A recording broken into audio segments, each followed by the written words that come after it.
امام اعظم رحمت اللہ تعالی علیہ سے کسی نے پوچھا کہ آپ بتائیں وجود باری تعالی کی کیا دلیل ہے، اللہ تبارک و تعالی کے ہونے کی کیا دلیل ہے آپ کے پاس؟ دہریوں کی پوری جماعت آئی، آ کر سوال کیا۔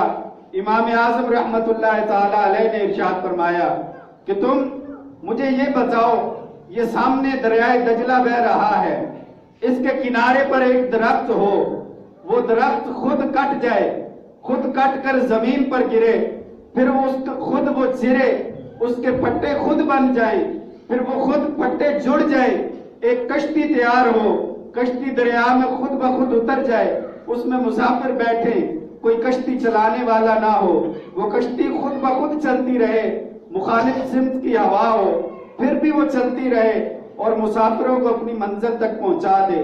کیا تمہاری عقل، تمہارا ذہن، تمہارا شعور اس بات کو گوارا کرتا ہے؟ تو وہ دہریے جو تھے وہ کہنے لگے کہ آپ مسلمانوں کے اتنے بڑے امام ہیں، آپ یہ کیسی باتیں کر رہے ہیں؟ یہ کیسے ہو سکتا ہے کہ ایک درخت خود بخود کٹ جائے؟ اس کو تو کوئی کاٹنے والا چاہیے۔ یہ کیسے ہو سکتا ہے کہ اس درخت کے خود بخود پھٹے بن جائے؟ اس کو تو کوئی بنانے والا چاہیے۔ پھر کشتی خود بخود کیسے بن سکتی ہے؟ اس کشتی کو کوئی بنانے والا چاہیے، پھر اس کشتی کو چلانے والا چاہیے۔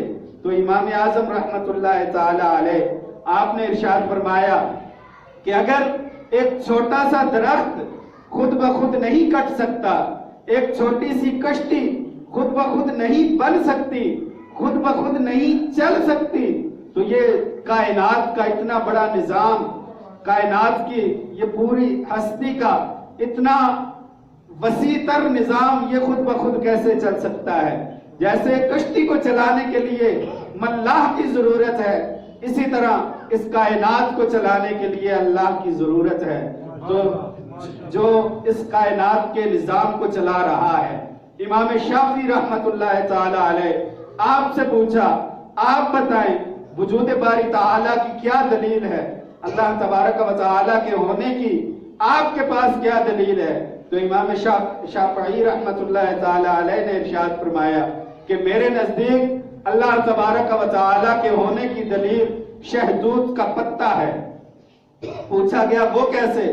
آپ نے فرمایا دیکھو شہدود کا پتا، اس کا رنگ ایک ہے، مزاج ایک ہے، ذائقہ ایک ہے، اسی پتے کو بکری بھی کھاتی ہے، گائے بھی کھاتی ہے، ہرن بھی کھاتی ہے، ریشم کا کیڑا بھی کھاتا ہے، شہد کی مکھی بھی کھاتی ہے، اسی ایک پتے کو وہی مزاج، وہی ذائقہ، وہی رنگ سب نے استعمال کیا، لیکن جب بکری نے اس پتے کو استعمال کیا تو اس سے مینگنی بنی، جب گائے نے استعمال کیا تو گوبر بنا، ہرن نے استعمال کیا تو کستوری بنی، ریشم کے کیڑے نے استعمال کیا تو نرم و ملائم ریشم بن گیا، شہد کی مکھی نے استعمال کیا تو میٹھا شہد بن گیا۔ ایک ہی ذائقہ تھا، ایک ہی مزاج تھا، ایک ہی رنگ تھا، اس کے باوجود جس ذات نے اتنی زیادہ اس میں پروڈکشن پیدا کر دی اسی کو تو خدا کہتے ہیں۔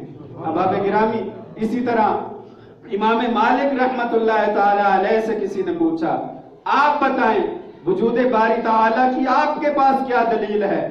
آپ نے فرمایا کہ مجھ سے پوچھتے ہو وجود باری تعالی کی کیا دلیل ہے؟